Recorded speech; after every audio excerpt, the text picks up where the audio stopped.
bi ambe araba dona marsikalo kile muganduru ambalma o bismillah amala chuka don kibaru bi kibara munu mambolo kada okluka ore ame domne iko bi ko coronavirus ni ale kone banaye mu kone charle no je kono ni akon be ga ma chama faga ko akoni dona malikono kunu trata don koni sufe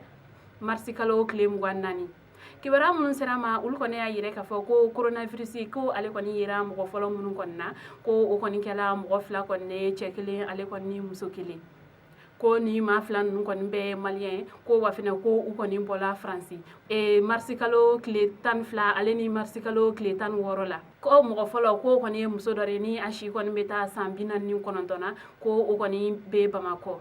ko mo flana ko o yere koni fene cherori mun koni si koni beta sambioro ni fla koni fene la ni ale yere koni fene sikiro koni benendo kayima nga ambe wakati mine ko sisa mali jamana nyamo ulu koni ayire ka foko ni ma flan nun koni ko u koni me kene atigila mo koni ka buluka ko uni furakele mun koni ka kan o koni beke ko wafene ko wili ka joko ni bela jelen koni sabatilendo wala sa banay akoni kana seka mo ko were koni fene mine ko wafene ko u koni bañi ni jamana den koni bela jele fe ko be koni ka ko intani hakili sige wala sa jogam nani wakati nun koni ma bese ka teme ko tabulo mun koni falendo anye kene akoni tabulo ka ko bela jelen koni ka o tabulo nun koni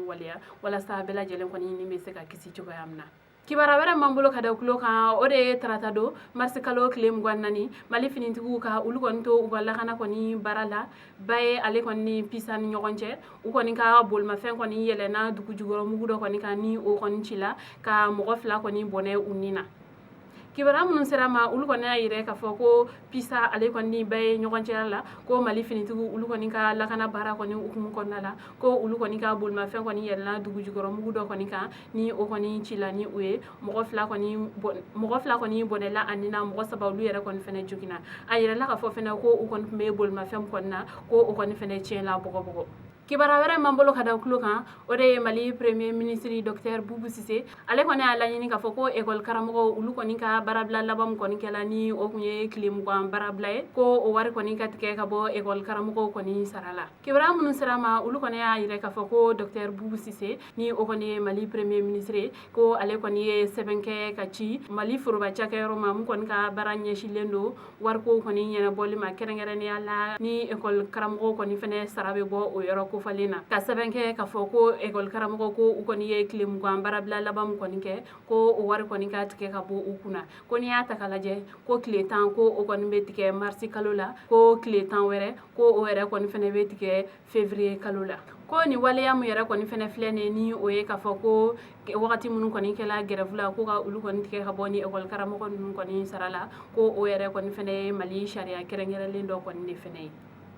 kuna foni kuncela kibara were mbambulo kada kulo ka ode mali chrétien dine koni nyemaw ulu koni sebendo koni ke kunu tarata do marsikalo klem gwanani ni ka yire ka fako ame wakati mununa coronavirus yere koni ni ale koni banaye mun koni mega ma chama koni faka jien kono ni wakati na ko o koni keleli ukumu kondala ko ulu koni kelembe ka uga batoke yero koni fene be datku kibara mun serama ulu koni ayire ka fako chrétien nyemaw ulu koni ka dine de un koni lakanali koni kama ulu koni ya ngani ya ka foko u koni mina uga batoke yero koni fene be datuku ni oye église ye ale nu ga batoke yoro were u koni fene ko afene ko u koni ba nyini bela jelen koni fe ko jamana nyamo ulu koni kelime ka sariya mun koni sigi senga wala sa joga amna bela jelen koni be se ka kisi ko be ka jija u wase ka o sharia nu koni la batu ko wafene ko ulu koni ka ni batoke yoro nu koni datuku lendo ko fuka ta fosa ko kuma kura koni fene fora ambalma woni ke baran ne puma bolo kada okulo ka ani che aka kulo majala aka ambe anyogona were